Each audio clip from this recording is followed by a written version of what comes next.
Hola, hola. Acá estamos empezando, estamos a punto, ya empezamos a grabar.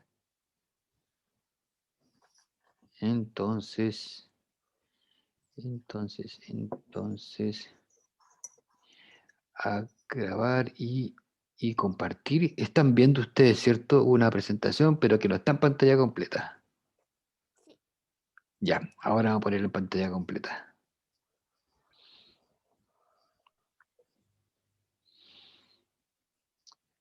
Ya, puedo que se demora esto. ¿Ahora lo ven en pantalla completa? Sí, profe. Sí, bien, ya. Ahora, entonces, la idea, esto es ya la unidad 2.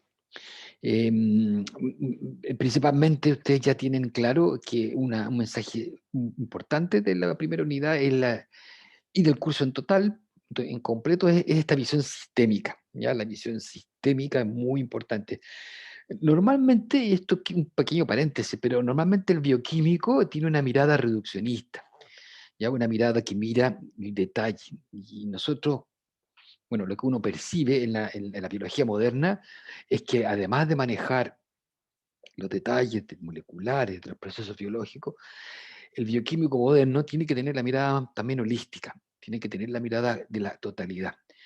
Eh, eh, Nosotros cuando en el instituto, y bueno, con la gente de la universidad, hicimos esta carrera, desarrollamos esta carrera, no sé si la han contado ustedes, pero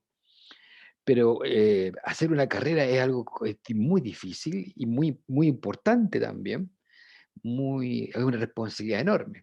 Y lo que se suele hacer es ver el campo laboral que van a tener los futuros profesionales. Bioquímica no había solamente en Santiago y en Conce, no en esta parte de Chile. Después se salta a Temuco y a Valdivia. Pero la cuestión está que cuando uno hace un estudio de la factibilidad de hacer un estudio, una carrera como esta, lo que uno tiene que hacer es entrevistarse y ver el campo ocupacional. Para una carrera, un programa de pregrado, posgrado, hay que hacer un estudio, hay que hacer a veces una consultoría, hay que hacer, de hecho hicimos también ese tipo de análisis, y cuando uno ve el campo laboral de los bioquímicos, también uno ve las necesidades de las actuales. Nosotros nos entrevistamos, hubo reuniones con posibles empleadores, posibles empresas, posibles espacios donde se desarrolla un bioquímico. Y no sé si les contó el director de carrera o el curso de introducción a la bioquímica, no sé, pero les puedo contar que sí nosotros percibimos que hay una necesidad que el bioquímico sea más que un experto en la base molecular. ¿Ya? Es importante que tenga conocimiento absoluto de cómo funciona la dinámica, digamos, la estructura molecular de los procesos biológicos, lo que uno espera del bioquímico tradicional. Pero el mundo actual implica que el bioquímico tenga también una visión integradora de los procesos biológicos y incluso más se le pide al bioquímico, que es la capacidad de elaborar proyectos de investigación, que sea capaz de visualizar problemas de la realidad o problemas de la teoría, del mundo científico y ser capaz de elaborar proyectos, incluso un grupo y una línea de investigación con todas sus implementaciones. Porque, por ejemplo, lo que hay afuera de la universidad y la demanda va por ese tipo de profesional, que es un profesional mucho más capacitado para levantar propuestas y entender los procesos, pero además la integración. Porque hay químicos de laboratorio, ustedes saben que hay muchos químicos de laboratorio o hay varias instituciones en ciencia media que entregan un quinto año técnico de laboratorio. Y eso hay varios. Y a veces pasa que el bioquímico tradicional es eso y un poco más, es un técnico de laboratorio un poco más. Entonces eso es una cosa que nosotros percibimos, que los dueños de empresa, por ejemplo, nosotros nos entrevistamos con gente de Conchitoro. Ustedes saben que en Conchitoro hay una planta, un centro de investigaciones acá. en el Maule, ¿lo sabían? Entonces, si fueron para allá,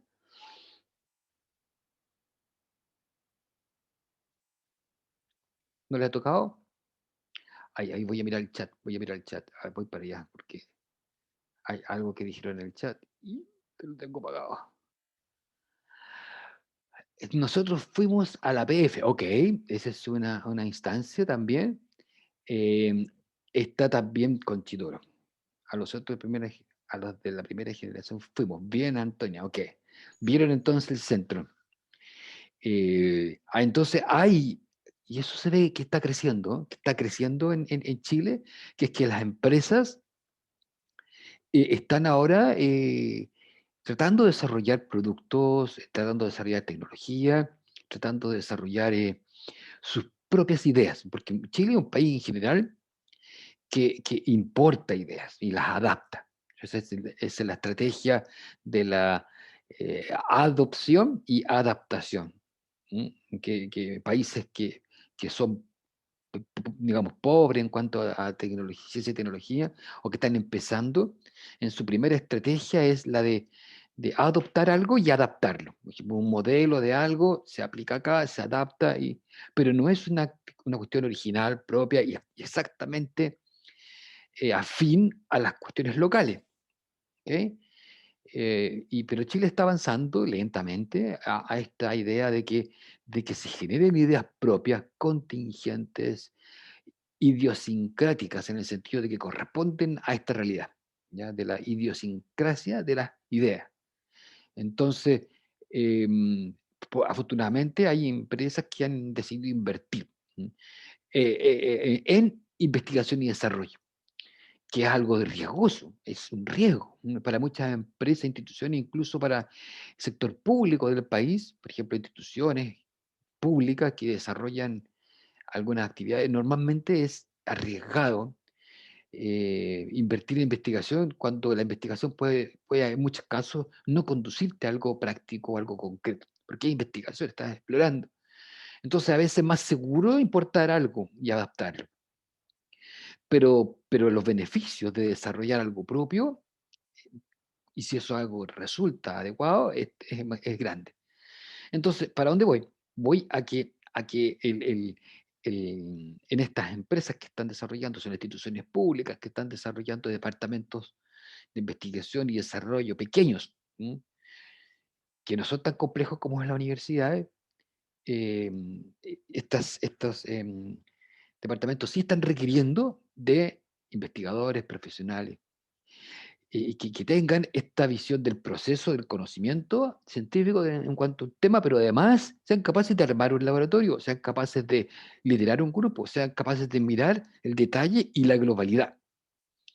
¿Ok? Ustedes saben que la investigación y que se hace en Chile es como el 98% hecha en las universidades, ¿cierto? En las universidades está la mayor parte de la investigación, y en otros países desarrollados eso no es así. En otros países las universidades sí participan en forma importante, pero hay muchas instituciones privadas y públicas que tienen sus departamentos de desarrollo y de ciencia. Ciencia privada, ciencia pública, pero que no es la universidad, que son centros especializados. Y esos centros especializados tienen profesionales que tienen estas capacidades, que son más amplias. Entonces, la Universidad de Talca y otras universidades están haciendo lo mismo, digamos, formando a, a los investigadores en una disciplina, ¿cierto? En una disciplina, y que sean lo más versátiles en esa disciplina, y también entregándoles competencias para que puedan salir un poco de la academia, porque o hay otros que se podrán quedar en la academia, pero yo les digo, por ejemplo, hace unos 20 años atrás, cuando yo estudié, o varios años, o incluso no tanto más atrás, 10 años atrás, la única como horizonte de un estudiante de ciencia es ser un académico en la universidad y ser un académico con un laboratorio, y que es una alternativa, ¿cierto? Está muy bien, pero también se ha ampliado y hay varios investigadores, jóvenes investigadores, que quieren aplicar más, quieren llevar su conocimiento y su formación a su ámbito, a un ámbito distinto que es el de la academia, o vincular la academia con la industria, con la sociedad, o directamente en la sociedad participar en investigación aplicada en algunas empresas e instituciones públicas. Entonces, por eso, nosotros dentro de la malla pensamos en un curso de biología integrativa, ¿ya? Un curso que tuviese esta posibilidad de que los estudiantes vieran al organismo de forma más integral, porque no es tradicional. Si ustedes comparan los programas de bioquímica de otras carreras, no hay curso, a veces fisiología, o sea, ¿cierto? Pero biología integrativa como esta no es tan común. Y la idea es que ustedes vayan más allá del mecanismo molecular, que es complejísimo, es vasto y podría durar mucho tiempo. Y ahí hay otros colegas más expertos en esto, y yo soy más experto en esta visión integrativa de los organismos. Entonces, es importante eso. No sé si tiene algún comentario sobre esto. ¿Qué opinan de esto? Yo sé que esto no es exactamente la materia del tema, pero creo que es un contexto súper importante.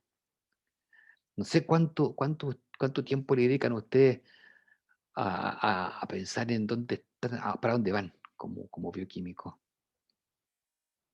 como futuros bioquímicos. A veces uno no tiene tiempo de pensar en esto porque está puro pensando en las pruebas, en los estudios.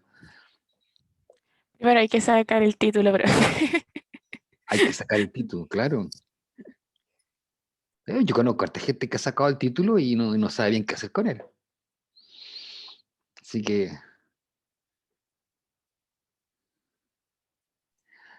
yo en lo pero, personal, profe, ujú, a lo mejor me inclino más hacia el campo de la neurociencia, donde quiera que eso me lleve. ya, Así que ya sea investigación o campo clínico, a mí no me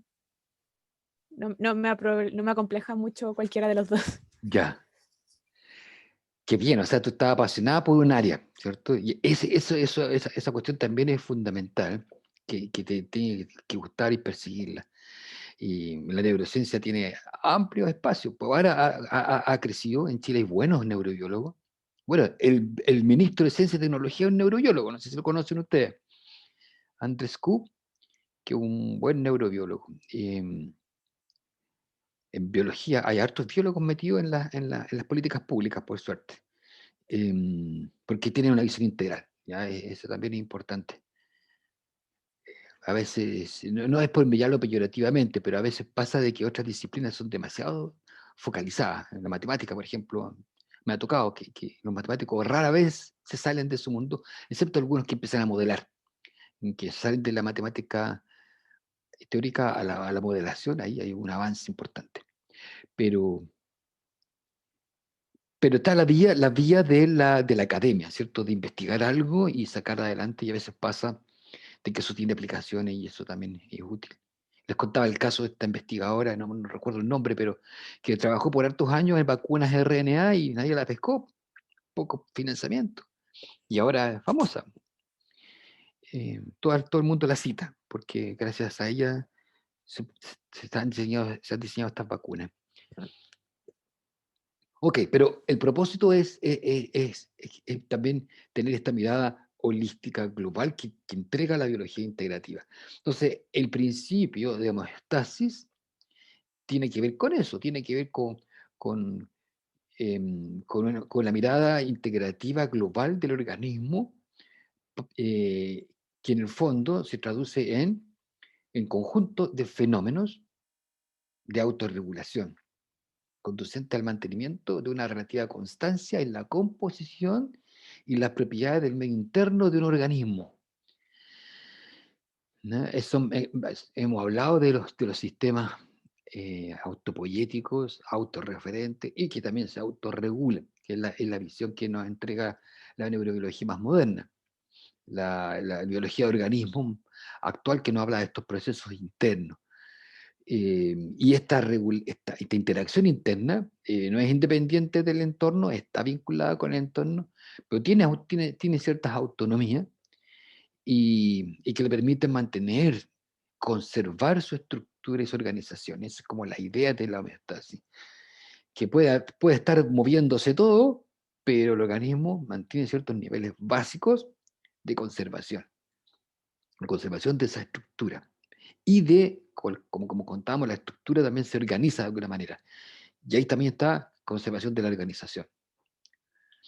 Y esto, lo que usualmente hace un organismo, es desplegar un conjunto de actividades, de procesos y sus mecanismos que le permiten mantener esa integridad estructural y funcional del organismo. Cuando hablamos de función, estamos hablando de organización.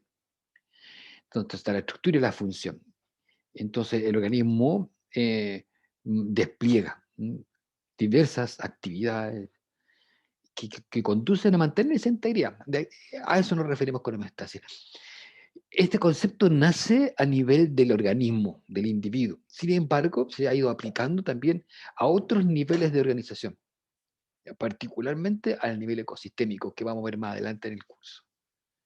Es que es el conjunto total de organismos más el ambiente. Y también se habla de que hay una estructura, lo que yo tengo atrás yo, por ejemplo, es un sistema eh, integrado por organismos, poblaciones, comunidades, más el entorno, el suelo, el agua, el sol, la temperatura, todo eso es un ecosistema. Y eso también se ha visto que puede, de alguna manera, constituir un sistema que tiene propiedades, que tiene, mejor dicho, que tiene despliegues y procesos, mecanismos que mantienen la integridad de esa superestructura. Hay una estructura y hay grupos funcionales, como se les llama dentro de los ecosistemas, que mantienen y conservan ciertas características de esta superestructura. En este caso nosotros vamos a focalizar un poco más en el organismo, porque un poco de ahí viene, de ahí más viene la idea de la homeostasis. Esto de la importancia relativa se los abrí el otro día, así que no se los voy a hablar, pero sí, esto también creo que lo vimos a nivel del organismo, que puede ser un insecto, puede ser una planta, puede ser cualquier organismo. Hay una incorporación, y esto ya lo vimos también de la teoría general del sistema, hay una incorporación de un input de energía, de materia, eh, y que entra al organismo y el organismo lo que hace es distribuirla.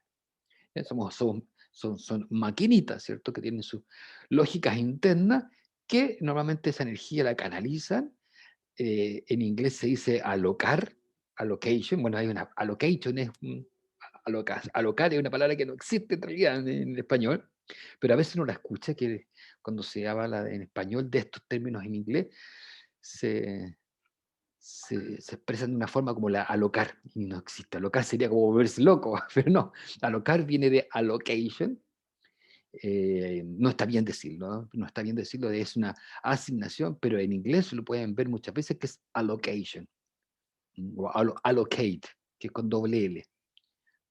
Alocar, está mal dicho, pero la idea es la asignación, asignación de energía. Los organismos asignan energía, crecimiento, los organismos asignan energía y materia, ¿cierto? A los procesos que tienen que ver con crecimiento, a los procesos que tienen que ver con mantención y con reproducción. Que les contaba la otra vez en otra clase sobre que esto es algo excluyente. Lo que yo asigno a crecimiento dejo de asignarlo a mantención y lo que asigno a mantención dejo de asignarlo a reproducción. Entonces hay un, una mirada necesaria ahí de que la materia no es infinita, o sea, lo que se asigna algo deja de asignarse, eso nosotros lo sabemos de la idea general de presupuesto, la idea general de presupuesto a todo nivel. Es muy clásico cuando uno habla de presupuesto en términos de recursos, de dinero, por ejemplo, una empresa, una institución, un país, una familia tiene un ingreso y ese ingreso se distribuye. Y lo que no se puede gastar en una cosa, no deja de gastarse en otra. No podemos ir de vacaciones y eso que no tenga ningún efecto, que las vacaciones tienen un costo, entonces eso nos va a implicar algún sacrificio a lo mejor, o nos va a requerir incluir muchos ingresos, ¿cierto? Entonces los organismos y también otros niveles de organización biológica tienen este presupuesto y distribución de recursos y a nivel del organismo, por ejemplo, de un insecto, de una planta, de un mamífero, normalmente sale el presupuesto energético. Y normalmente hay una energía básica destinada a mantención que está aquí en amarillo. ¿Se acuerdan que hablamos de la tasa metabólica basal y la tasa metabólica estándar de los insectos, en caso de los ectotermos, ¿cierto? Y los endotermos, que es la tasa metabólica basal. Esa tasa metabólica basal o tasa metabólica estándar normalmente funciona con esta energía de mantención, una asignación a mantención, que usualmente es la que los organismos tienden a asignar por defecto. ¿Mm? La energía de mantención es la energía a la cual no se renuncia habitualmente. No se renuncia porque es fundamental. ¿Mm? Es fundamental para mantener un nivel basal. Es como igual una empresa, ¿cierto? Una empresa tiene una energía, un presupuesto de energía, de su finanza a mantener. ¿Mm? Pago de luz, pago de aguas, la secretaria, el portero, los reponedores, no sé, pero hay algo basal. Y generalmente genera un desafío, ¿cierto? Es lo que hay que mantener. ¿Ya? Hay gastos fijos, hay gastos variables, típicos en economía. Entonces, al organismo le pasa lo mismo. Hay un metabolismo basal que hay que asignarlo sí o sí. Si se baja de ese metabolismo basal, se baja de ese gasto de mantención en forma persistente y duradera, puede que el organismo muera. Normalmente es posible, bajo ciertas circunstancias, bajar la asignación a mantención, pero no puede ser permanente. No puede ser algo muy intenso en cuanto a cantidad, ni tampoco prolongado en el tiempo, porque si no, el organismo se muere. ¿Ok?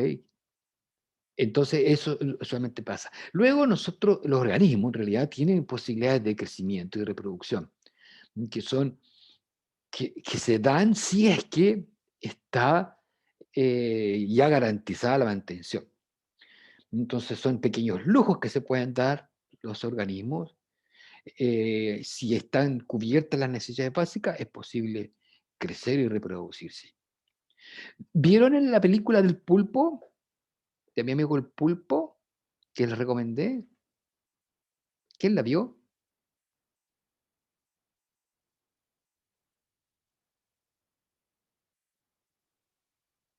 ¿Alguno de ustedes la vio? ¿No la vieron?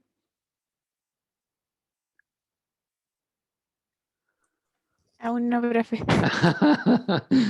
Nadie tenía la intención. Bueno, la intención es lo que vale, dice, ¿cierto? Pero aún no les puedo contar entonces nada, po. No les voy a hacer el spoiler. Ya, no. Véanla, si tienes Netflix, bueno, no está gratuita, eso es lo malo, hay que tener Netflix. No está en YouTube todavía. No se los voy a poder contar entonces, van a quedarse con la incógnita. Es una película, hay Netflix, pero no hay tiempo. Es verdad.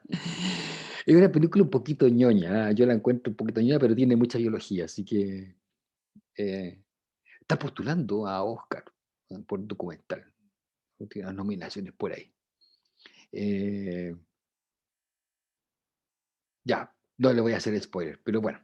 La cuestión está que los organismos asignan energía diferencial, priorizando la mantención, y luego, eso ocurre en general. Casi todos los organismos priorizan, yo diría que todos, todos los organismos, no sé, no conozco algún ejemplo en que no, priorizan la mantención. Y luego, en forma variable, algunos priorizan más la reproducción, otros el crecimiento. Eh, Se conocen de pocos casos en que organismos asignen energía a actividades que no tengan un sentido a la luz de esto. ¿Qué actividad de un organismo podría no estar relacionada con crecimiento, con mantención, con reproducción? ¿A quién se le ocurre una actividad que implica asignar energía? ¿Esto es todo o hay algo más?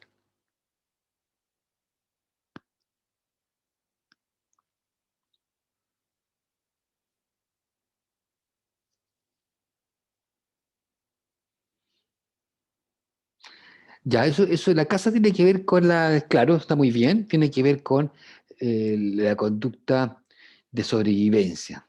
Sí, claro, eso tiene que ver con asignar energía a, muy bien. Tenemos que ponerlo acá como otra flechita, ¿cierto? Que indicaría, ¿cómo lo podemos juntar esto? Eh, Evitar riesgos de depredación. Vamos a poner acá riesgo de depredación. Bien, es verdad. Hay una asignación de energía. Las plantas no se mueven, ¿cierto? No arrancan, pero sí muchos organismos arrancan, se defienden, desarrollan estrategias defensivas y eso es más prescindible, ¿cierto? Es más prescindible normalmente que crecer, pero es importante, ¿cierto? Así que también es otra actividad. Muy bien, también está ese gasto, y tiene mucho sentido porque garantiza la conservación, ¿cierto? Y la persistencia, de la sobrevivencia, finalmente, como dice Javier. Em, y la casa, a su vez, también es otro que tiene que ver con los alimentos, ¿cierto? Con adquirir alimentos. Hay conductas asociadas a adquirir alimentos. Entonces tenemos conductas relacionadas con la alimentación, la búsqueda, y otras con la defensa también. Estas dos, obviamente, están dirigidas, tienen mucho que ver con la conservación de la integridad. ¿Hay otra conducta que no tenga que ver con la conservación de la integridad? O sea, ¿habrá alguna conducta, alguna actividad que desarrolle un ser vivo que no tenga que ver con conservación de la integridad?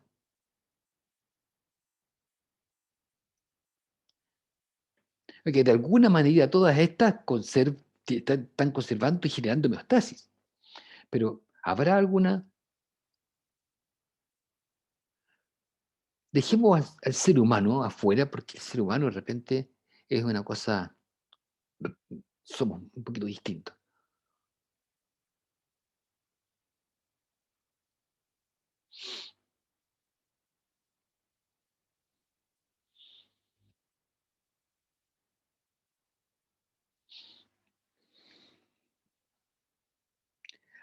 ¿Ok? No. ¿Han visto ustedes algunos hibernación? La hibernación, Juan, puede ser Claro, ¿qué pasa en la hibernación? En la hibernación, un organismo entra en un estado de metabolismo basal. Los animales que están sometidos a inviernos muy crudos eh, entran en un estado de gasto mínimo de energía. Es como que nuestra empresa entra en periodo de vacaciones y si se cierra, queda prendida la luz, los refrigeradores, está funcionando al mínimo, mínimo, mínimo, mínimo. Y eso es lo que pasa en algunos organismos. Pero es una conducta orientada a mantenerse. Lo hacen los animales cuando no hay recursos en el ambiente, cuando es pobre el ambiente, cuando por estas regularidades ambientales los organismos se anticipan, como hablábamos ayer, ¿cierto? El día de la marmota, los organismos muchas veces se anticipan y han permanecido características en que los organismos, pues, atributos que le permiten entrar en un estado de hibernación, de dormancia, debido a que en el tiempo evolutivo, en cierto periodo del año, va a haber escasez de recursos. Entonces, estratégicamente se ha seleccionado la característica de entrar en hibernación. Pero es una conducta que se despliega para mantener la conservación. Por ejemplo, un oso, que típicamente hiberna, tipo el ejemplo clásico, no hibernara y se mantuviera activo en un periodo de mucha nieve, de mucho frío, de poco alimento, estaría gastando energía de más, que no podría luego obtener el suficiente recurso para mantener eso. Entonces, finalmente a lo mejor colapsaría. ¿Mm? Entonces, adaptativamente, fue ventajoso hibernar en el periodo de invierno. Pero es una un despliegue que tiene sentido respecto de la conservación de la integridad.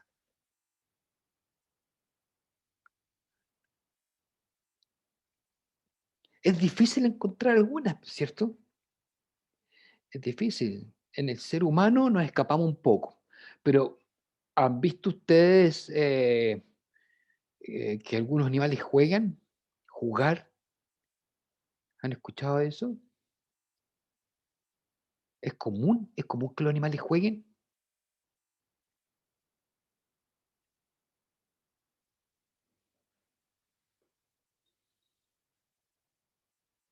No, pues cierto que no es común.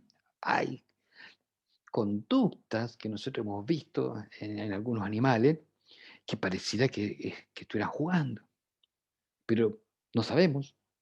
Pero como les contaba, el ser humano es un poco distinto. El ser humano no juega, ¿ya? El ser humano hace cosas, y algunos primates también, que pareciera que no tienen que ver con esta conservación, que pareciera que no tienen que ver con esta conservación de, de- de la integridad mediante el crecimiento, la mantención, la reproducción, la defensa, la búsqueda de alimentos. En general, muchos despliegues tienen que ver con eso, con la mantención y conservación de la integridad de algunos pocos, en algunos animales, podrá haber algún despliegue que a lo mejor no ha tenido ese, que no tiene directa relación, al menos que uno pueda estudiar con eso. ¿Mm?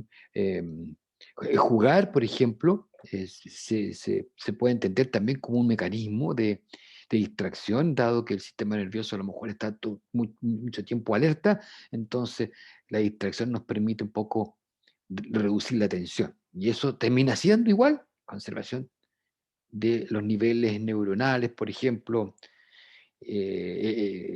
con cierta reducción de la sobreexigencia, ¿cierto? Con tanta exigencia. Entonces, en general, muchos despliegues van orientados a la conservación de la integridad y a mantener un nivel constante dentro del organismo. ¿Ok? Son pocas las conductas y despliegues que no están en ese sentido. Acá les mostraba simplemente lo mismo de un organismo que se alimenta, que respira, que excreta también. La ecuación es un poquito más compleja, la del presupuesto energético. Se consume, se crece, se reproduce y también se excreta, ¿cierto? Ahí está, en inglés también, el consumo en el fondo es alimento.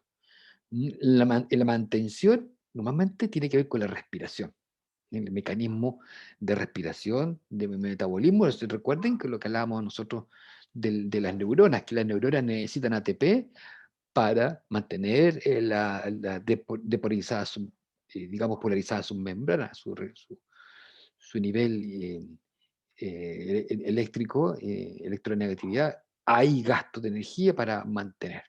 Hay que producir entonces ATP y que circule y que esté siempre disponible.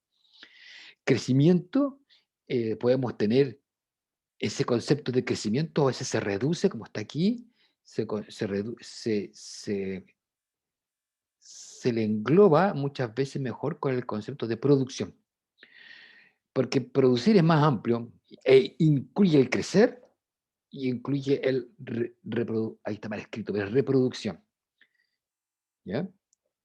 Son, quizás podemos entender que la reproducción es una forma de crecimiento, ¿ya? Y eso pasa sobre todo en los organismos asexuales, como las plantas y los organismos que combinan reproducción sexual y asexual, crecen y también se están reproduciendo, ¿no?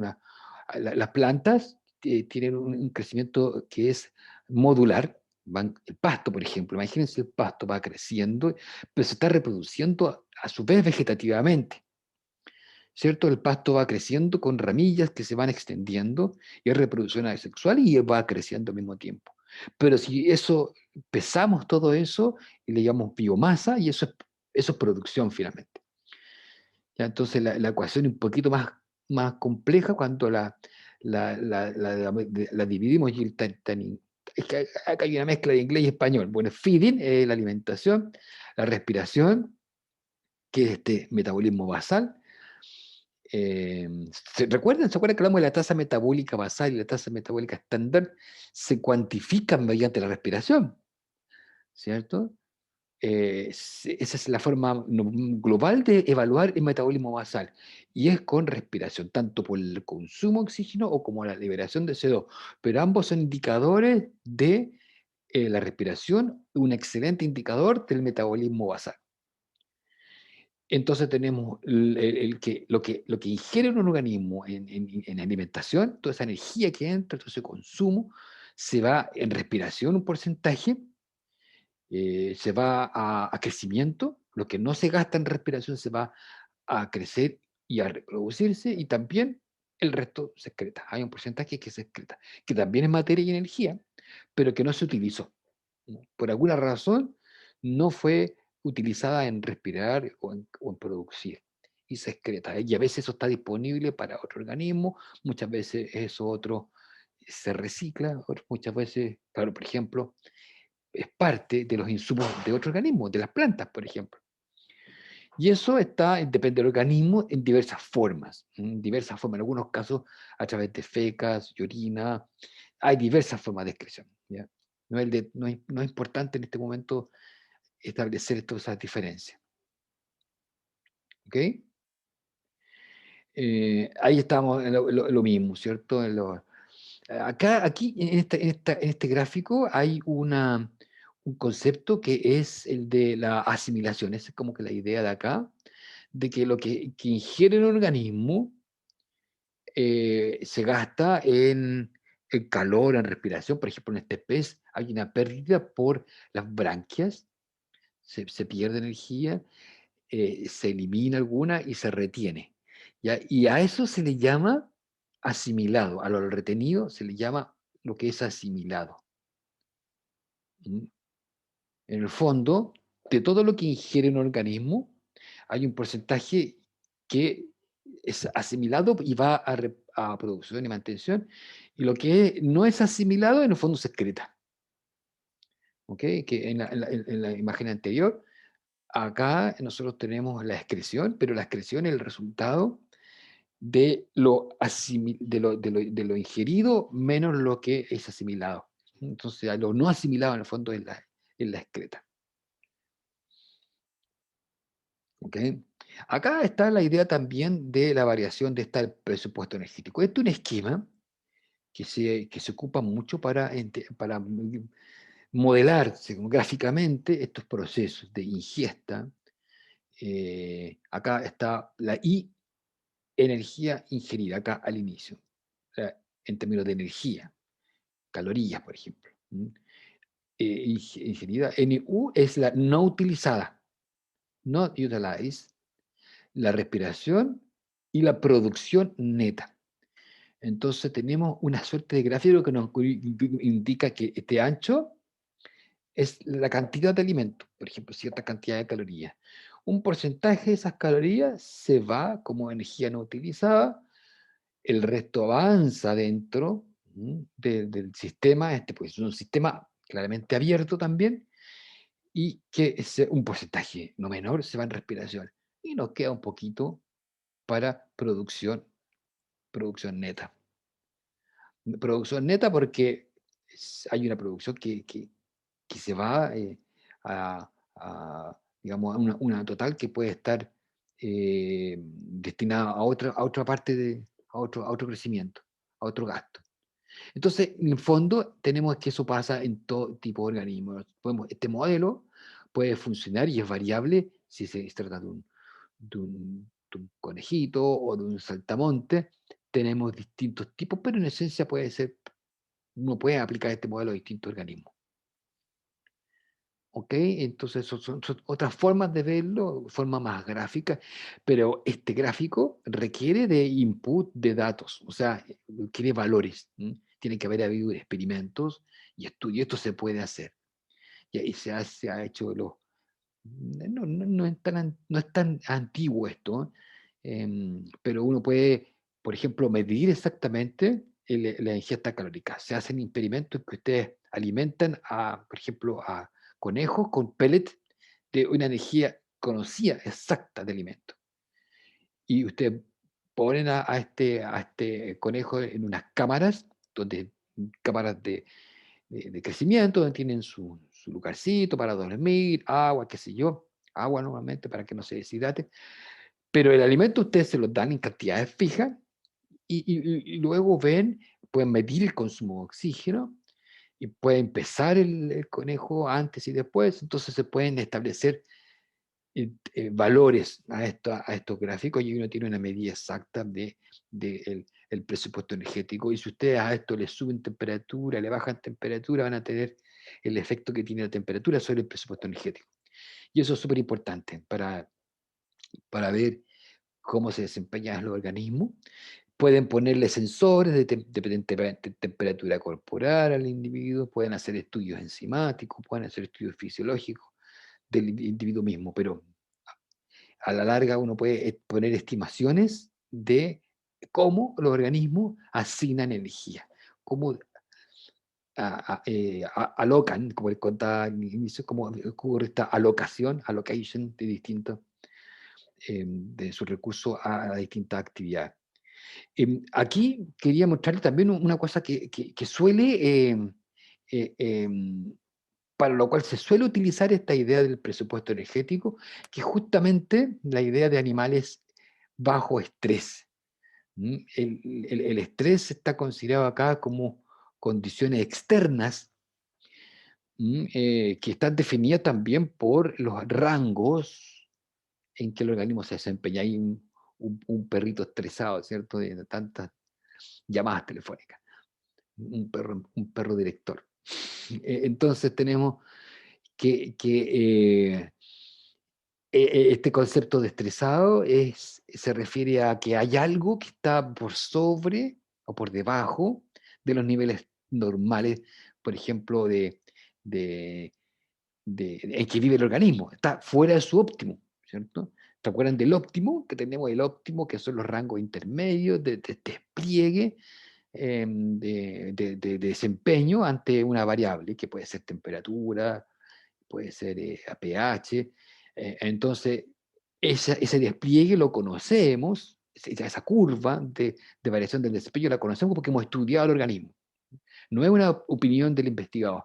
El que da la respuesta es el organismo con un estudio que nos dice dónde su desempeño es mejor, o sea, peor, o cuánto de su desempeño es mejor, y cuánto es intermedio, en fin, y eso se lo preguntamos al organismo. Entonces, cuando nosotros exponemos al organismo a situaciones extremas, por un lado o por otro, podemos entonces ver qué hace el organismo también. Eso es una forma de entender cómo es la dinámica. Entonces podemos hacer experimentos, entonces metemos el organismo a niveles de estrés, por ejemplo, aquí puede ser alimentos. Imagínense ustedes que este círculo refleja alimento, mucho alimento y acá poco alimento. Entonces puede ser más chico el gráfico de torta y vemos qué pasa con la asignación de energía, con porcentaje de asignación a distintas actividades, respiración, reproducción, crecimiento, metabolismo, en fin, de lo que se trate el caso particular, lo que podemos medir. Pero se suelen hacer experimentos. ¿Ok? Experimentos. Ahí está lo que les contaba recién, ¿cierto? Esto se llama el principio de asignación de energía. Energy Allocation Principle, muy básico para entender la mantención de la homeostasis. Y ahí está la idea, justamente acá estaba las conductas, por ejemplo, de antidepredación, la conducta alimentaria misma para obtener alimento, también está el cuidado parental, la reproducción. ¿Ya? Esto ocurre también, esto del cuidado parental es un poquito distinto, tiene sus características especiales, porque el cuidado parental es una energía que gasta normalmente la madre o el padre, lo vimos ayer, ¿cierto? En las ranitas que gestaban, eh, machos a su cría, muchas veces es una asignación de energía que tiene una perspectiva, que tiene una, o que la evolución ha logrado mantener, pero que favorece a la descendencia. Es bien especial esto del cuidado parental, porque no es algo que específicamente beneficie al individuo. De hecho, muchas veces no favorece al individuo que la despliega, desfavorece a su descendencia. Sí, sí en el fondo va a permitir la conservación de otras cosas que son, por ejemplo, la identidad genética, el linaje, los genes que están detrás, que pasan con más seguridad a la siguiente generación si hay un cuidado parental. Hay casos en que el cuidado parental es extremo, en que la madre o el padre muere, ¿m? Al asignar mucha energía a la cuidado parental. ¿Había escuchado eso de los asignación de energía extrema?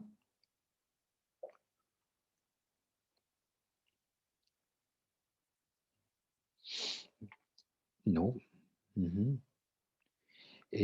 Hay casos, yo no tengo, no se me ocurrió poner ninguna imagen acá, pero hay casos de muchos organismos. Los más conocidos que yo he visto son estos, hay gusanos marinos, gusanos marinos que la hembra cría huevos, desarrolla muchos huevos en su interior, tantos huevos que ya ni siquiera se puede alimentar, pero para que nazcan sus huevos, ella explota. ¿Qué pasa ahí? ¿Qué pasa ahí? La madre de esas crías gasta, o sea, se sacrifica absolutamente. En la conservación de la homeostasis hasta ahí llegó. Son estos casos en los cuales la hembra gasta toda su energía en reproducirse hasta el punto que el mecanismo reproductivo implica morir. Ya entonces se dan estas conductas de naturaleza y no son infrecuentes, son muy frecuentes en organismos invertebrados en plantas también. Por ejemplo, a ver, ¿quién me puede dar un ejemplo de plantas que por reproducción mueran? Que mandan al carajo a la homeostasis. ¿A quién se le ocurre un ejemplo de plantas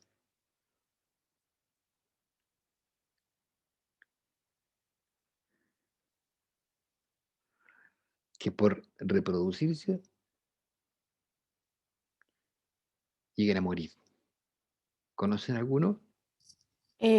La salvia, creo, que produce sus semillas y luego de que se cae la semilla se seca. Ya, ya, ese es un ejemplo. Muy bien. ¿Y cómo es esa planta, la salvia? Em, ¿cómo describirla físicamente? Sí, sí. Mira, por ejemplo, tú tienes dos tipos de plantas, pues en general las plantas monocotiledóneas y las dicotiledóneas. Las dicotiledóneas son las plantas leñosas que tienen troncos, que tienen partes duras. Las monocotiledóneas son los pastos. Más o menos, ¿de cuál grupo es? Em, no sé si tipo Mm. pasto no es, pero tiene un tallo que no es leñoso, pero sí es duro. Así Ya, como o sea, si uno la corta, sale salvia, así como ya. mucha. Entonces no diría que es como leñoso. Y Y tú crece dirías, harto con sol directo. Entonces ya, es una planta bastante alta. ya, y tú dirías que está presente todo el tiempo, anualmente, o sea, es una vez al año, dos veces al Es año, o bianual. es bianual. ¿Cada 2 años qué le pasa? Produce sus semillas y luego se seca. Y Entonces en el muere. fondo es como muere. Perfecto. Eso ocurre en muchas plantas que son normalmente las monocotiledóneas como los pastos, los cereales. Se les conoce como plantas anuales, bianuales, pero son anuales. Ya, a diferencia de las plantas que son siempre verdes, las plantas que permanecen, los árboles, los arbustos, que no son anuales. ¿Mm? Normalmente producen semillas y siguen vivos, ¿cierto? Y en ellos no gastan tanta energía en producción de semilla, polen, por ejemplo, a tal punto que le implique la muerte. Pero como tú bien dices, Lizel, las anuales son plantas que no ven a sus hijos, ¿ya? Nos ven a germinar al lado de ellas, que comillas, nos ven germinar al lado de ellas sus hijas. Se sacrifican, gastan toda su energía en reproducirse. Eso también pasa en plantas, y hay muchas plantas que hacen eso. El pasto, por ejemplo, lo que hacemos nosotros con el pasto es engañar todo el tiempo al pasto. Cortamos el pasto para que no semille. Y estamos todo el tiempo cortando el pasto para que no semille, porque si el pasto semilla, ¿qué le va a pasar? Va a gastar toda su energía en producir semillas, se va a secar. Entonces lo que uno está haciendo es todo el tiempo cortando el pasto para que no semille. ¿Qué son los cereales, el trigo, la avena, el maíz, sembramos semillas, crecen las plantas y nosotros nos llevamos las semillas. Y después se secan. Y hay que al año siguiente o a veces en 2 años volver a sembrar. Entonces, hay organismos que este cuidado parental, porque es cuidado parental en el fondo, es destinarle toda su energía a la semilla. Bueno, el ser humano ha ido aprovechando esto, ¿cierto? Porque las semillas tienen contenido nutritivo, pero en la biología, en los millones de años de evolución, es una estrategia reproductiva de las plantas, no de todas las plantas, ¿cierto? Son, por ejemplo, las coníferas, las leñosas, los arbustos, no, ellos asignan energía, pero mesurada, o sea, gastan una energía en producir semillas, pero que no les impide seguir viviendo. Logran seguir manteniéndose año a año, son estrategias distintas. Eso mismo pasa en un montón de animales. Hay animales que, como nosotros, seres humanos, que no gastamos toda la energía en reproducirse. La madrecilla. Y tiene muchos hijos y puede tener varios hijos y puede conocer a su crecimiento, se puede ver a sus nietos, ¿cierto? Pero hay organismos, muchos invertebrados marinos, sobre todo invertebrados marinos, en que la estrategia es de este estilo, que es la de asignar demasiada energía al cuidado parental, digamos, a garantizar que los huevos sean muy grandes y nutritivos y que tengan muchas posibilidades de desarrollarse bien. Y eso lo hace, digamos, es una cuestión evolutiva, ¿cierto? No es que reflexionen los organismos, pero dependiendo también de los recursos disponibles, asignan mucha energía de reproducción, pero esto se llama, voy a escribirlo acá, a ver si puedo, la diferencia en un caso, por ejemplo, los iteróparos. Y,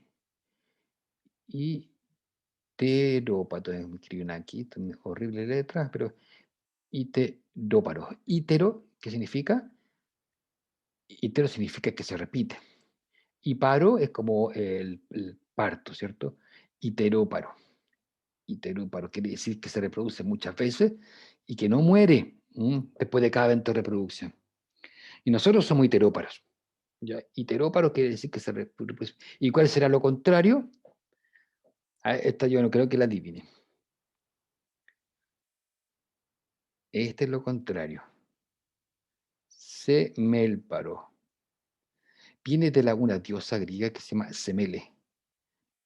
Semélparo, que ella murió porque tuvo que. La diosa Semele era. No, en realidad ella era una semidios. Semélparo. Y fue fecundada por Zeus, que es un dios, ¿cierto? En la mitología griega, Zeus era maldito. Y resulta que ella fue preñada digamos, fue fertilizada por Zeus y al nacer su cría, su hijo, murió. Entonces de ahí viene un poco la idea de que el nacimiento llega en unos casos a ser tan excesiva la energía que se gasta en la reproducción que muere. Y eso es una estrategia reproductiva que se llama semelparía, semelparo comparado con la heteroparía o heteróparo, ¿cierto? En que la reproducción tiene varios eventos donde no hay asignación tan drástica de energía. Y esto, bueno, aquí siempre ustedes deben imaginar que hay situaciones ahí medio intermedia, pero esos son como los extremos. ¿Ok? Voy a hacer una pausa ahora, yo creo, y porque me queda, sí, me quedan más cosas de esta, pero eh, yo creo que ya les queda claro, ¿cierto? Estas ideas que son fundamentales. Estamos bien en parar esta hora, ¿cierto? Porque son las 10:50, a las 12, a las 12:20 nos encontramos de nuevo, ¿ok? Bueno, profe. Ok, ok. A seguir pensando también. Acuérdense de relajarse un poco los cuellos, moverse un poquitín.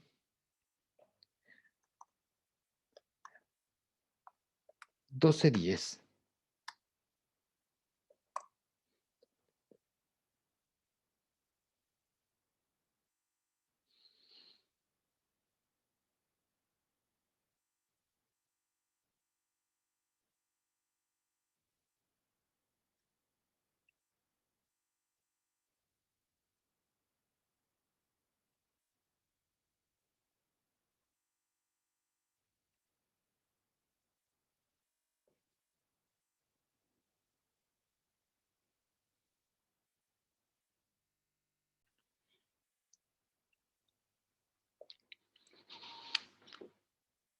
Entonces, la energía asignada a una actividad deja de estar disponible para otra. Esa es como una idea fundamental del principio de asignación de energía.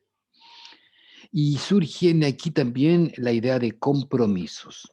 Compromisos, que en inglés se escribe trade-off. Trade-off es como eh, transar, quizás, es la palabra. Se traduce mejor como compromisos, pero se refiere a que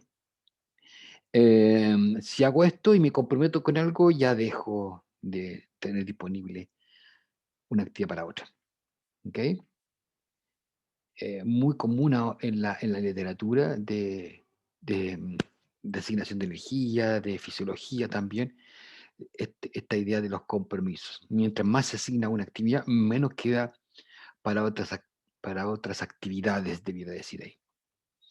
¿Ok? Acá, por ejemplo, está una forma de representar muchas veces estas relaciones de disponibilidad de energía, de recursos para actividades. El despliegue de algún atributo depende de los recursos que se asignan necesarios para desplegarlos y los beneficios que esto trae.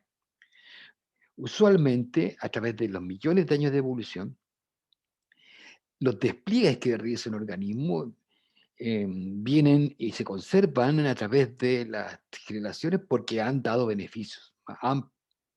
Hay cuestiones que van a ser neutrales también, pero hay otras que se han mantenido porque repercuten finalmente en la conservación de los individuos y de su descendencia. Entonces, se han ido conservando. ¿Ok? Entonces, una forma de representar esto es a través de eh, modelos gráficos, ¿cierto? En que se muestra la relación que hay entre beneficio y costo. Acá arribita, en el gráfico de arriba, se ejemplifica abajo, como en la abscisa, variables de despliegue fenotípico. Por ejemplo, que puede ser la productividad.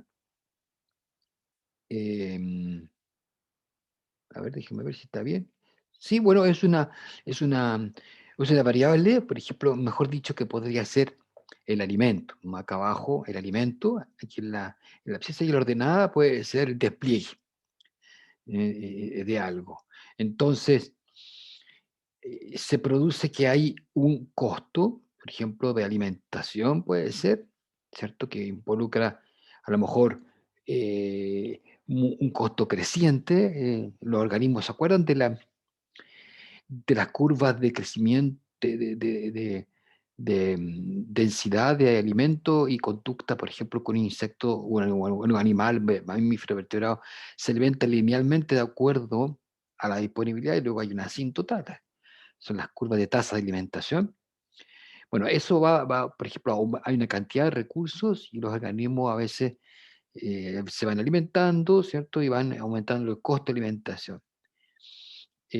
Pero eso a su vez generando un beneficio. Mientras más se alimentan, más gastan, por ejemplo, en buscar alimento, en consumir, el gasto metabólico que implica alimentarse. Y eso obviamente va generando también aquí un beneficio, pero llega un punto en que a veces las ganancias se limitan. O sea, por más que el organismo gasta mucho acá, pero el beneficio siempre suele traer beneficio, pero empieza a establecerse una relación aquí en que hay un momento en que, por ejemplo, acá, voy a marcarlo aquí, quiero que este punto, en este punto aquí, ¿qué pasa? ¿Qué pasa en ese punto? A ver si lo pueden ver. ¿Qué pasa en ese puntito que yo he marcado acá?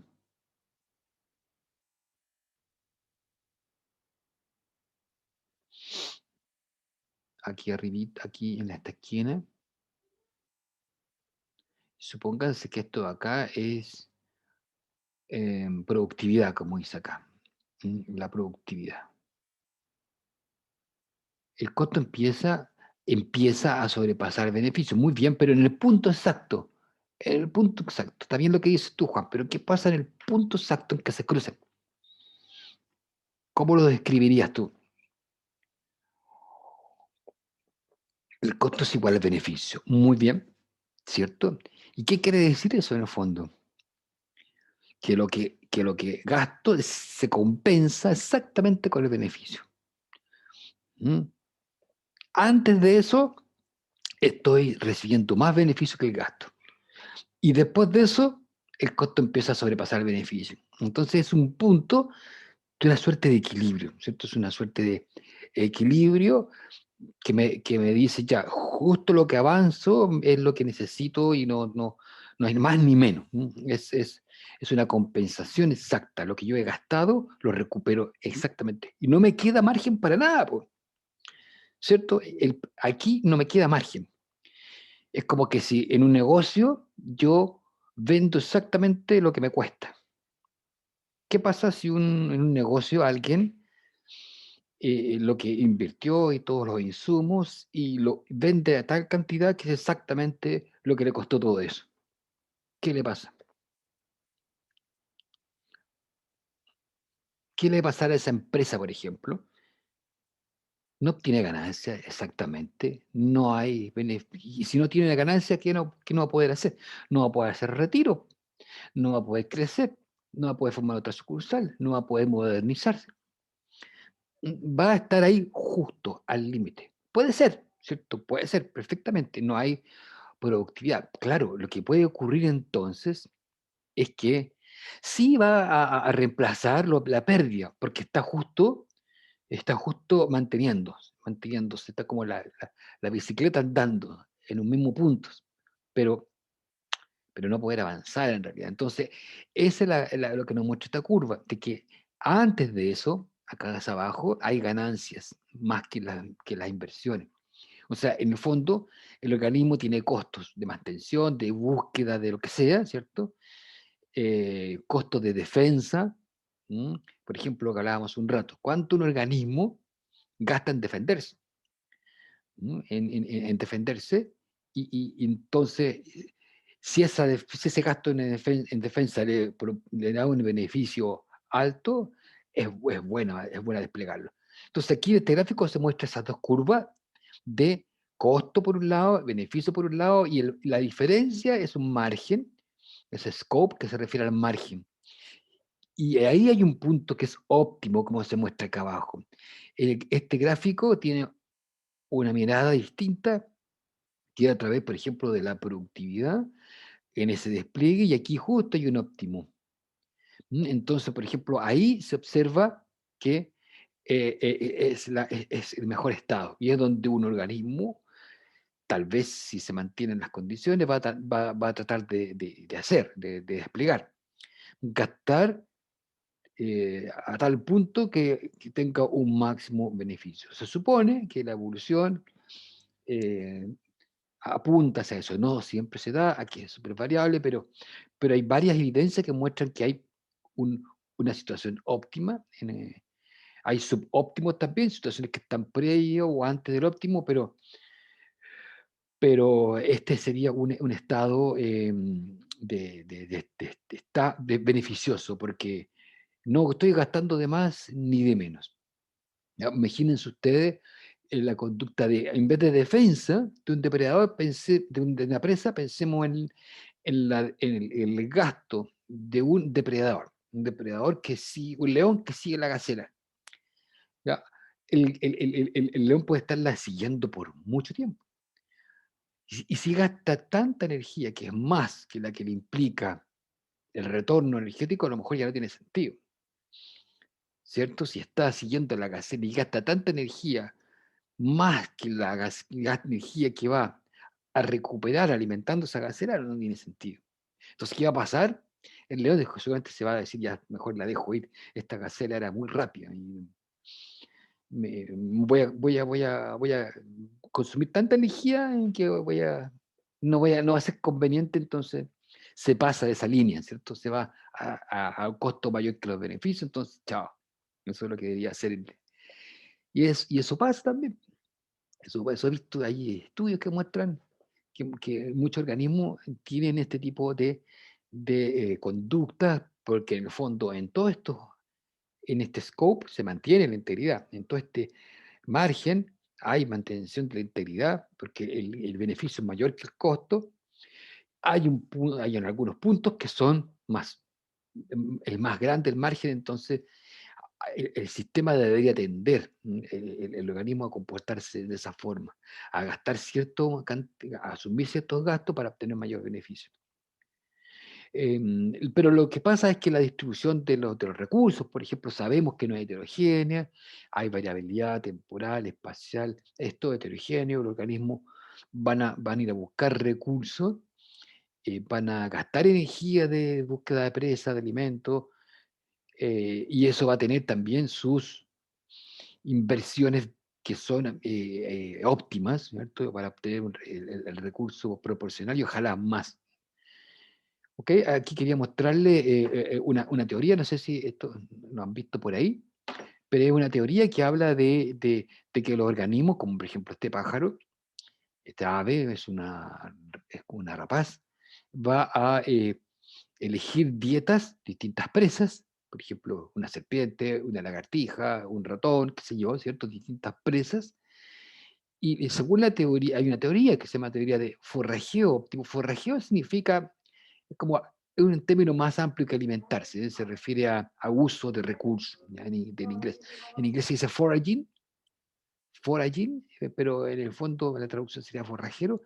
Forrajeo es porque puede ser alimentación y también puede ser reproducción. O sea, aquí nos vamos a entrar en alimentación. Entonces, lo que esta teoría nos dice es que hay una percepción de este organismo, este predador, tiene una idea cuando enfrenta un paisaje, por ejemplo, una pradera, puede ser también una, una, una abeja, ¿cierto? O un oso, ¿cierto? Tienen una percepción del paisaje y van a elegir la dieta de acuerdo a un criterio que sería matemáticamente así. Hay evidencia que muestra que esto es así, con experimentos, de que hay una relación entre la energía de consumo, el costo y una relación que habría entre el tiempo que toma alimentarse de esa. Y eso da un índice, digamos, de profitabilidad. ¿Qué es la profitabilidad? Aquí nos referimos a una manera de medir ¿Cuál es la ventaja de alimentarse de esa dieta particular? Porque esa dieta tiene una energía, tiene un costo y tiene un tiempo. Normalmente los organismos asignan tiempo. ¿Mm? No hay una ecuación de presupuesto de tiempo tan clara como esta de la energía, pero el organismo también tiene limitaciones de tiempo. Hay tiempo de vida, entonces en la teoría del forraje óptimo nos dice que también hay un tiempo que es inversamente proporcional a la profitabilidad, o sea, por eso está abajo aquí en el denominador, porque a más tiempo que se gasta en consumir una presa, disminuye su riqueza. Por ejemplo, un marisco, estos bivalvos que están en el mar, que cuesta mucho abrirlo, ¿cierto? Eso va a implicar un costo de manipular ese alimento, porque hay que abrirlo, son duros, en fin, entonces un pez a lo mejor va a preferir un alimento que no hay que abrirlo, que no implica mucho tiempo ni energía de usarlo. ¿Ok? Entonces esas son las decisiones que deberías tomando un depredador cualquiera. Entonces la teoría de forraje óptimo nos dice que un depredador un, va a preferir dietas que van a estar por sobre el promedio global. Eso es lo que nos dice esta teoría, que este depredador tiene la capacidad de evaluar el paisaje, ¿cierto? Este alimento tiene tal costo, tiene tal costo y tal beneficio, tal relación costo-beneficio, y va a preferir aquellas dietas que tengan una mayor relación entre costo y beneficio. ¿Mm? O sea, perdón, el beneficio arriba y el costo abajo. Una mayor relación beneficio-costo. O sea, que sea más el beneficio que el costo.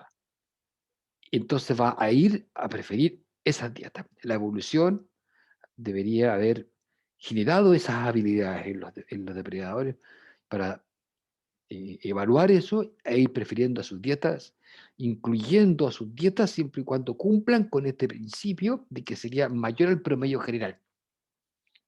¿Se entiende? Es la idea que estos son depredadores omniscientes que conocen todo el entorno y que pueden ir evaluando. Esta dieta tiene más beneficio que costo, entonces esa me voy primero, es el que tiene la mejor relación.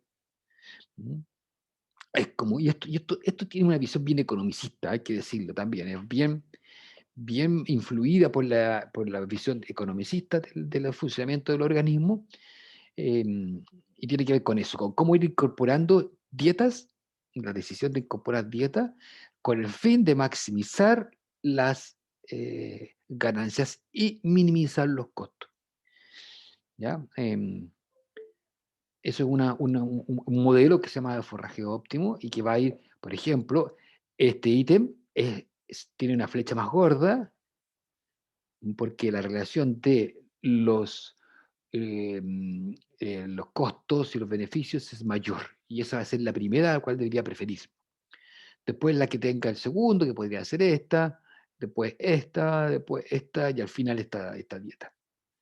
Entonces hay una conducta de alimentación, de selección de dieta óptima, porque va a ir tratando siempre de maximizar la diferencia. Esta teoría de forraje óptimo también se puede ejemplificar matemáticamente, en términos del tiempo. Acá están las restricciones de tiempo, pero por ejemplo, ¿qué nos dice esta teoría? Esta teoría nos dice que un organismo se demora un tiempo en encontrar una presa, por ejemplo, este es el tiempo que se demora en encontrar una presa. Por ejemplo, imaginemos el león. El león corre, corre, corre siguiendo a la gacela. Y eso tiene un tiempo y tiene un gasto. Ya hay un gasto ahí. Y resulta de que después que la encuentra acá, pum, la pilla, ¿cierto? Empieza a alimentarse de ella y empieza a ganar. Ahí empieza a ganar. Aquí, de aquí para arriba, empieza a ganar. Se alimenta, se come la presa en no sé cuánto tiempo, en algunas horas, y luego de un tiempo ya la ganancia empieza a ser menor, porque ya se ha comido las mejores partes, por ejemplo, y esta empieza a disminuir la ganancia en el tiempo, porque ya ha pasado el tiempo, entonces se produce una asíntota en que la tasa de ganancia va disminuyendo, aumenta, pero va disminuyendo, la tasa. Y la teoría de forraje óptimo nos dice que en la intersección que hay entre el origen de esta relación y esta curva de la ganancia tiene un punto en que la pendiente es máxima y ese punto nos dice acá el tiempo en el cual el organismo debería dejar esa presa. Supongamos irse el león y después a cazar otra. Y ahí se la deja a las hienas. ¿Okay? Han visto eso muchas veces. Hay un montón de documentales que muestran eso en Nat Geo, distintos lugares. Que hay un tiempo de búsqueda, un tiempo de uso de la presa. Acá arribita está una fórmula que nos muestra un poco eso, pero matemáticamente esto yo no quiero destacárselo mucho, pero incluye la ganancia promedio, el tiempo promedio de manipulación, que estaría aquí esta relación, ¿cierto? En que hay ganancias energéticas, que las diferencias entre lo que hemos visto acá antes, que es una diferencia entre la energía y el costo, podemos resumir como una E, el tiempo abajo, hay un tiempo de búsqueda, hay una energía de la presa y hay un tiempo de manipulación. Pero en esencia la idea que quiero decirle es que en muchos organismos que buscan una presa y para alimentarse, que es esencial para el, el- el presupuesto energético, em, luego de conseguirla hay un tiempo de alimentación, de manipulación, y eso no puede exceder mucho tampoco, no es infinito. Y el organismo, muchos animales, ya está demostrado con experimentos, dejan el recurso, aunque no esté completamente consumido, y se van a otro recurso, ¿ya? Porque ya empieza a disminuir la tasa de ganancia. O sea, y esto es particularmente importante cuando el tiempo de búsqueda de ese alimento es muy largo. ¿Ya?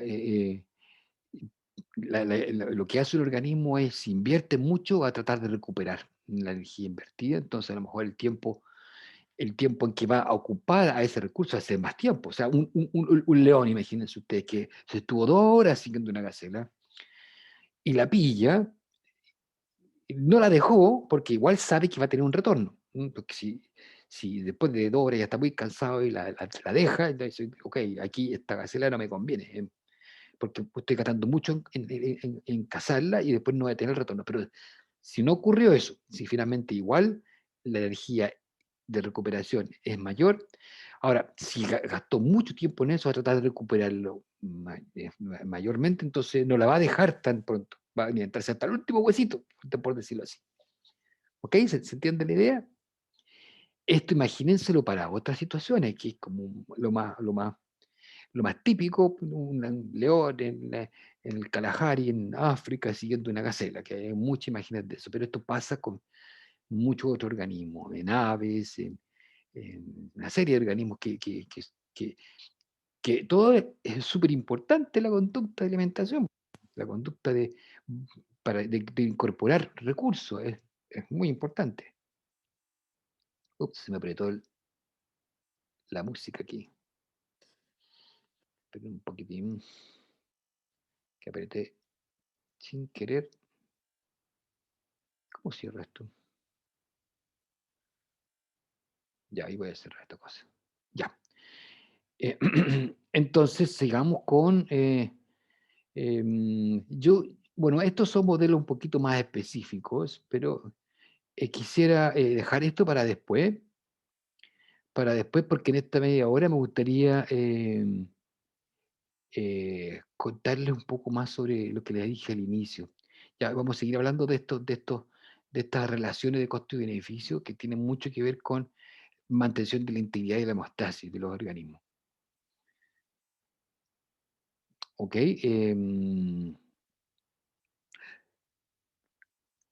Quiero, en esta media hora que nos queda, hacer otra cosa, la de mostrarles cómo van a ser las preguntas de la prueba. Ya, que se lo había prometido el inicio. Ya quiero mostrarles, está aquí. Tururum. Una cuestión importante para que no se pierdan.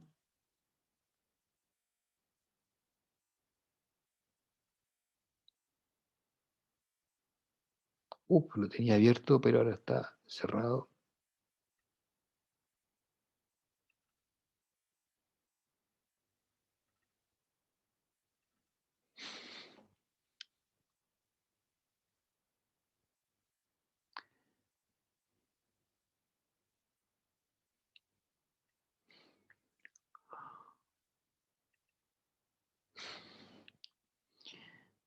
Ya, o sea, esta es una pausa, ¿eh? Ya terminamos de esta parte de la metastasis y en esta media hora quería aprovechar el tiempo para mostrarles, yo no sé cómo han sido las otras pruebas que ustedes han tenido otros cursos, probablemente de este estilo, pero quería mostrarles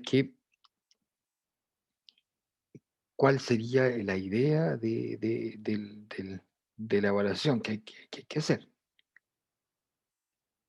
Voy a compartir.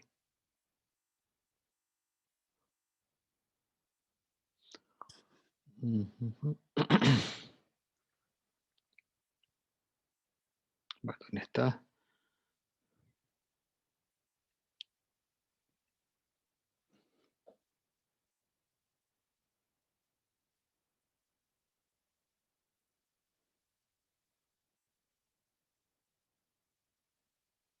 Ya, aquí viene.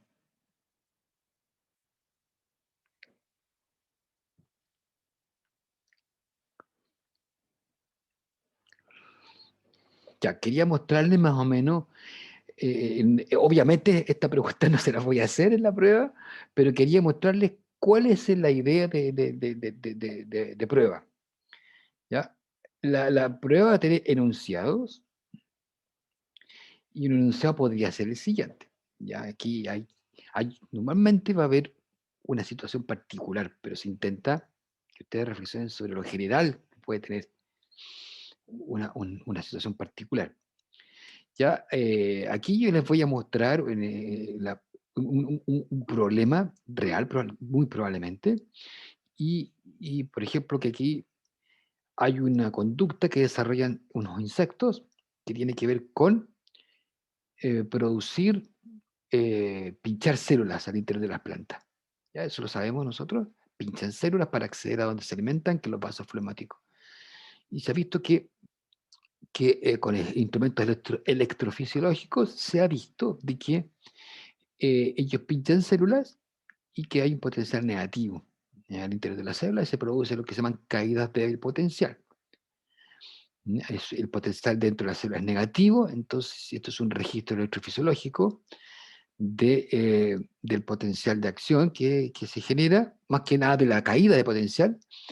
Normalmente los insectos van pinchando y se producen caídas de potencial, porque pinchan varias células. Acá se ve varios pinchazos. Y también se ha visto en forma especial que hay muchas veces muchos pinchazos con depolarizaciones muy frecuentes. ¿Ya? Y eso está explicado acá. Hay especies de insectos herbívoros que tienen aparatos bucales, que se llaman estiletes, que es una especie de jeringa, en los haces vasculares de las plantas por donde corre la savia, se los pinchan, ¿cierto? Y entonces estos haces vasculares están compuestos de células vivas que se unen una tras otra formando una red vascular que recorre las plantas. ¿Ya? Mediante la técnica electroforética, electrofisiológica, se ha demostrado que las incursiones del estilete, de este aparato bucal, duran aproximadamente 5 segundos, depolarizan las células que forman los haces vasculares de las plantas. Y se ha observado también que en algunos casos especiales los insectos realizan múltiples incursiones de este tipo en intervalos muy cortos de tiempo respecto de este último fenómeno de las frecuentes incursiones indique con cuál fenómeno neurobiológico descrito en animales usted lo compararía. ¿Qué consecuencias cree usted que este fenómeno tiene en las plantas? ¿Pueden pensar en este momento más o menos? Yo sé que a lo mejor no han estudiado lo suficiente, no se han preparado, pero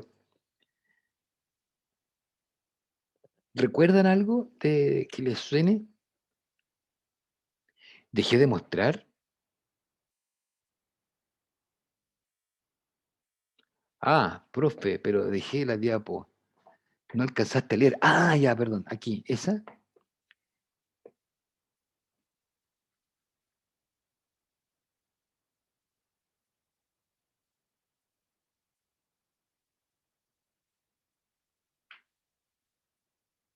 Bueno, que quizá me equivoqué un poco la redacción, pero quiero decir que hay aparatos bucales en los que acceden a los haces vasculares, por donde circula la savia.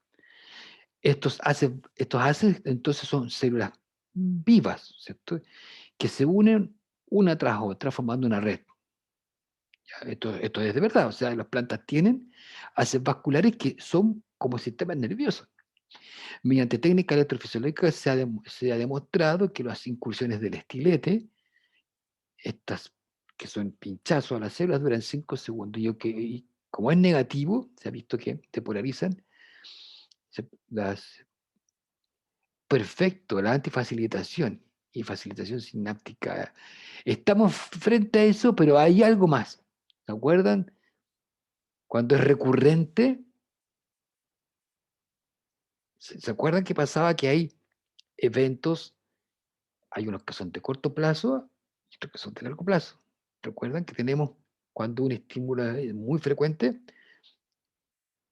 Se parece a esto, ¿cierto? Cuando tenemos muchas despolarizaciones. Exactamente, Javier. La estimulación tetánica. No, tiene que ver justamente con la estimulación tetánica, que nos genera imprinting o memoria de largo plazo. Cuando se estimula frecuentemente, luego se estimula mucho, luego hay una caída más lenta. Y finalmente eso implica una memoria de largo plazo. Claro, la habituación y la sensibilización yo creo que no están en esta etapa, no corresponden a este proceso en el cual hay una estimulación reiterada y que aquí no está evaluado si acaso el insecto tiene memoria de largo plazo o corto plazo, pero sí se pregunta con qué fenómeno neurobiológico usted compararía lo observado. Entonces ahí está el análisis que tienen que hacer ustedes. O sea, una cosa interesante de esto es que hay elementos, conceptos que están en las clases, que están vertidos en las clases, pero en las pruebas ustedes tienen que ponerlo en juego. La idea es que haya un uso, no es memoria esto. Hay que sí saberlo, hay que tener claro de qué trata y hay que ponerlo en práctica, en una situación que puede ser verdadera, que yo trato siempre de encontrar situaciones verdaderas, pero podría ser teórica, pero la idea es poner en juego. Esto es un nivel, hay una segunda. Ah, ¿qué consecuencias cree usted que este fenómeno? Sí, exactamente, podría ser, sí, Javiera. Y también, Juan. La segunda pregunta es, ¿qué consecuencias cree usted que este fenómeno tiene en las plantas? Podría ser eso, ¿cierto? Que las plantas, luego de esta estimulación tetánica, puedan tener una respuesta, una memoria. Tal vez lo que está pasando acá es que el insecto genera en la planta le está generando una memoria. Recuérdame, a lo mejor le está diciendo al insecto a la planta. Le genera muchos impulsos y puede estar generando al menos una respuesta de largo plazo que podría ser un tipo de aprendizaje, habituación. Entonces, eso es lo que el mensaje que les quiero transmitir, que en la prueba va a haber a lo mejor tres de estas preguntas que son de desarrollo y que tienen que pensarla. ¿Ya? Y responder a la pregunta. ¿Ya? Ese es un caso. ¿Ok? Quiero mostrarle otro caso. Estas son preguntas que yo hice el año pasado. Ujú. A ver, ahí está, no puedo mostrar al mismo tiempo el enunciado, pero el enunciado, si sabes que voy a juntar el enunciado para que le sea más fácil el ejercicio. Voy a juntar la imagen de la pregunta con el enunciado. A ver si puedo.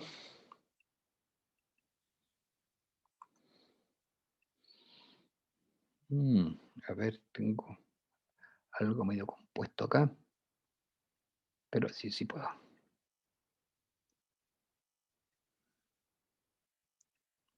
Para que quede todo juntito, como si lo fueran a ver en la misma prueba.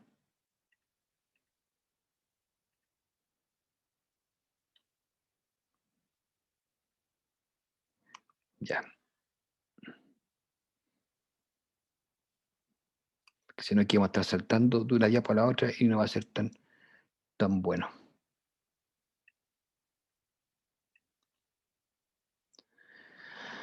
Voy a tener que achicar el tamaño de letra, sí.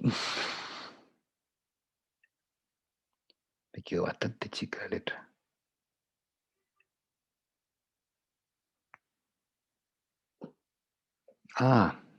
Ups. Esperé un poquitín.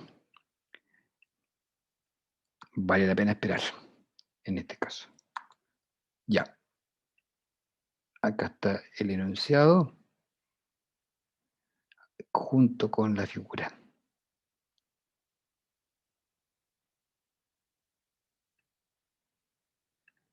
Ya.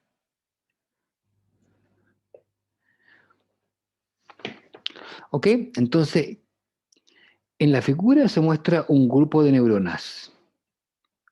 La W, la Y, la Z y la X. ¿Cierto? Ahí están las neuronas. Indique a qué parte del registro, acá están los registros, A, B, C y A más B, de más abajo, corresponde a cada neurona. En otras palabras, ¿con qué neurona se corresponde la parte A del registro, la parte B, etcétera? Y justifique su respuesta. Aquí hay que pensarla. Hay que pensarla también harto. Abajo hay un registro, tiempo, y esto, ¿recuerdan ustedes qué es lo que es? Este es el registro en la neurona postsináptica. ¿Cuál sería la neurona postsináptica?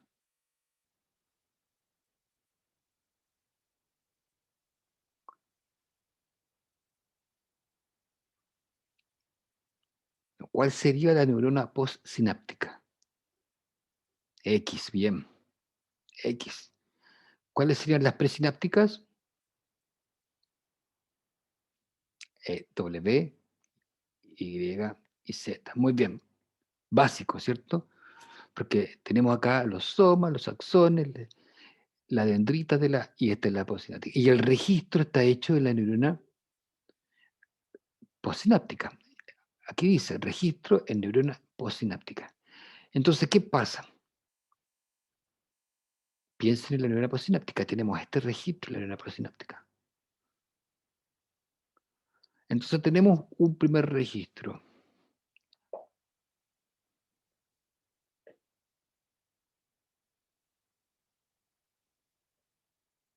¿Cuál se corresponde con cuál?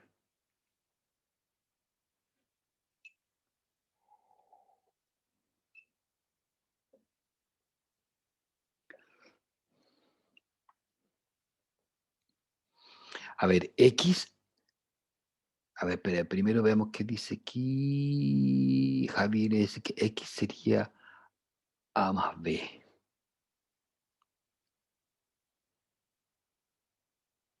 ¿Ya? ¿Por qué?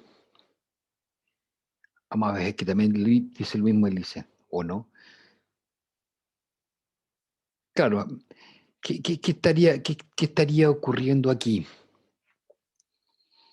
En A, B y A más B. ¿Qué fenómeno? ¿Qué dirían ustedes? Justifique su respuesta. Ya, o sea, por ejemplo, ustedes tienen que A más B sería Es la sumación, porque es el resultado de nuestras palabras de la sumación. ¿Cierto? ¿Se acuerdan que nosotros dijimos que un estímulo después de otro, cuando están juntos, se suman? Entonces, efectivamente, acá se trataría de la sumación.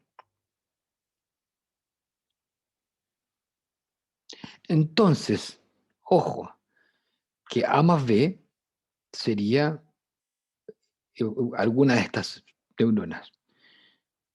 Y si estas dos, ¿qué tipo de estímulo estarían dando esta? Supongamos que decidimos que es A corresponde a W y B corresponde a Y, ¿cierto? ¿Qué es lo que sería Z?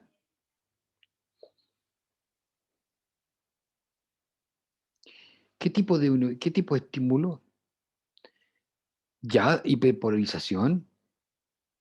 ¿Y a qué tipo de estímulo corresponde cuando una neurona hiperpolariza a la otra? Inhibitorio, muy bien, Diego.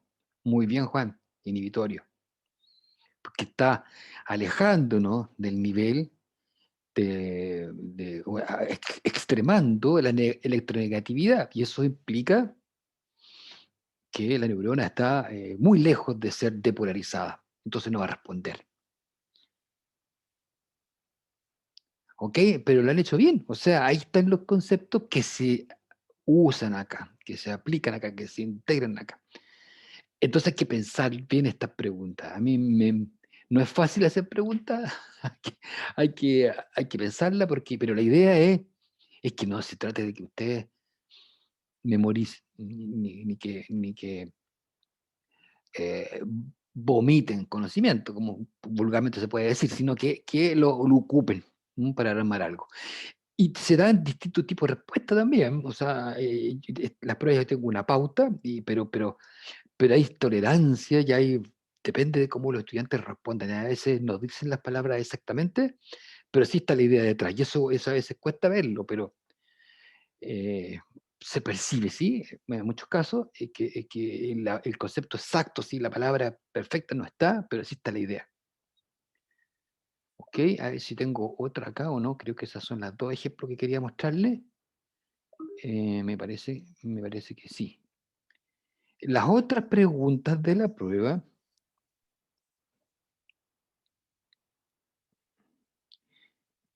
son de alternativas.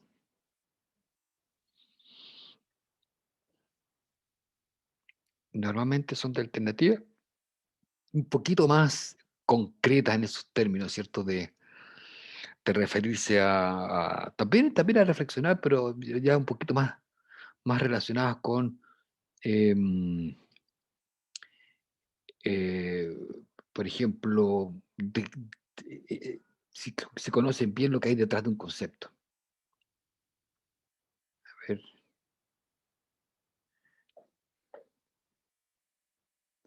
A ver, aquí les voy a mostrar preguntas que he hecho con la respuesta. Entonces las puedo pegar para que ustedes las vean en el Educandos. Ahí.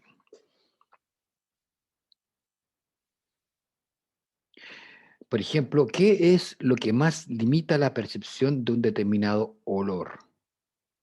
Ya no sé si se puede ver. ¿Están viendo?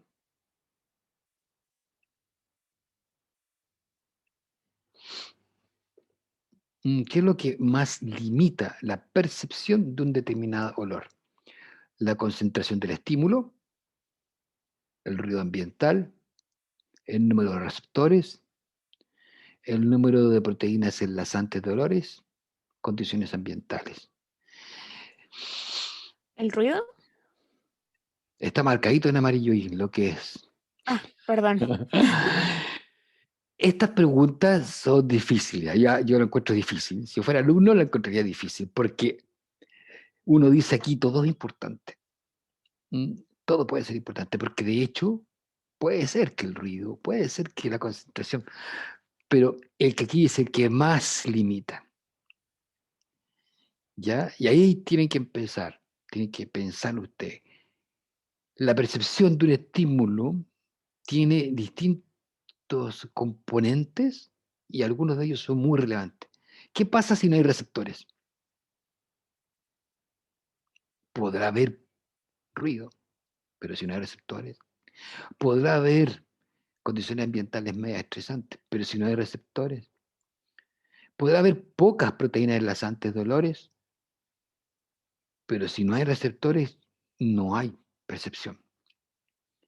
Entonces, las preguntas de alternativa no van a ir por el lado de qué significa tal cosa, ¿ya? Sino que también no van a hacer muchas preguntas alternativas. Van a ser unas 12, algo así, pero, pero hay que pensarla. A ver, esta otra pregunta. Por ejemplo, si una mutación genera uniones Gap-Junction deficientes, ¿se acuerdan de la Gap-Junction? ¿Cierto? ¿Qué características delataría de mejor manera esa deficiencia en el sistema nervioso? ¿Se acuerdan en qué tipo qué rol juega la gap junction en, ah, en el impulso nervioso? ¿En qué tipo de sinapsis están? ¿O son más importantes?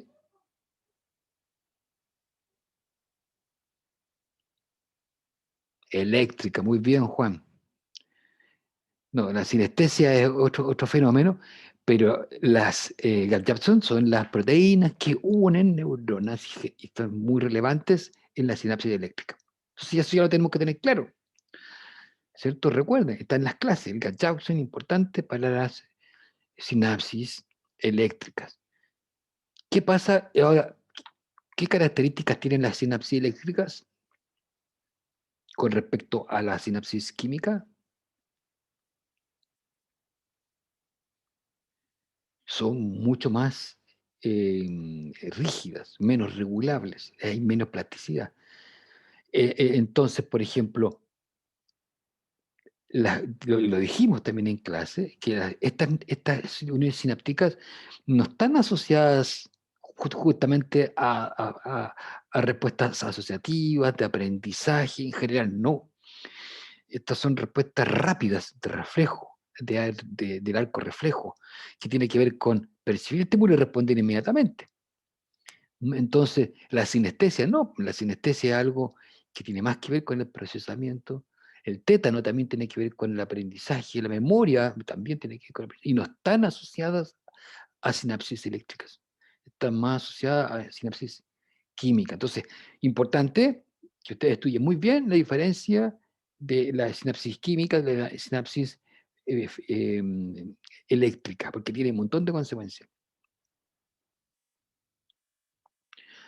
Respecto a los receptores olfativos, es falso que la mayoría responden a más de un tipo de volátil.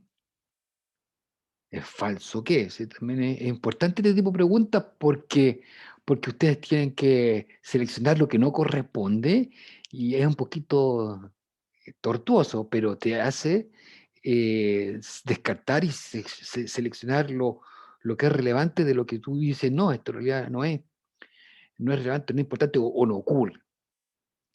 Respecto a los receptores olfativos, ¿cierto? Es falso que la mayoría responde a más de un tipo de volátil. No, nosotros vimos que había cierta especificidad, ¿cierto? Hay receptores para un tipo y un receptor, hay una tabla, hay una figura que se muestra cómo son más algunos específicos. Hay algunos que son generales, pero la mayoría responde, no es cierto. Algunos responden solo a volátiles de una familia química. Perdón, eso. Disculpe, sí es cierto, la mayoría responde a más de un tipo, sí es cierto que algunos responden, en la tabla que les mostré, hay que la mayoría responde a más de un tipo, algunos pocos responden a unos muy específicos. Fíjense en la tabla, no me acuerdo qué clase está, pero hay una figura donde se ven los receptores y se ven los compuestos químicos. Y ahí se ve que la mayor parte responde a varios, hay algunos pocos que solo uno, la mayor parte entonces es verdadero. No es falsa. Algunos receptores solo volátiles de una familia, eso también es verdadero, lo que decía recién, algunos son muy específicos. ¿Se asocian a proteínas auxiliares? Sí, la OBP, la Odor Binding Proteins. ¿Hay alguna relación de tipo un volátil, un receptor? No. Un volátil, un receptor, eso no se da. Y así les voy a copiar esta pregunta para que practiquen, para que em, eh, digamos, tengan una noción de las preguntas. Yo creo que les sirve como una suerte de guía. Porque aquí, en estas preguntas, yo creo que se resume lo que es relevante también para estudiar. ¿Ya? El experimento de trasplante de hipocampo entre ratón y ratas. ¿Se acuerdan que vimos que había un experimento del hipocampo? ¿Se acuerdan de que habían unos ratoncitos que pues, se extrajo una neurona de ratón y se puso en rata? ¿Mm? Esos experimentos que están en las clases, en general, son muy ilustrativos, no son elegidos al lote. Entonces, échale una mirada. ¿Qué muestra ese experimento? ¿Qué muestra el experimento de que una neurona de un ratón se puede pasar digamos, trasplantar a una rata? ¿Qué demostró ese experimento? Demostró que la supervivencia neuronal no está programada, no depende del tiempo de vida del organismo del cual proviene, sino que si yo la pongo en un organismo que vive más tiempo, puede vivir más tiempo la neurona.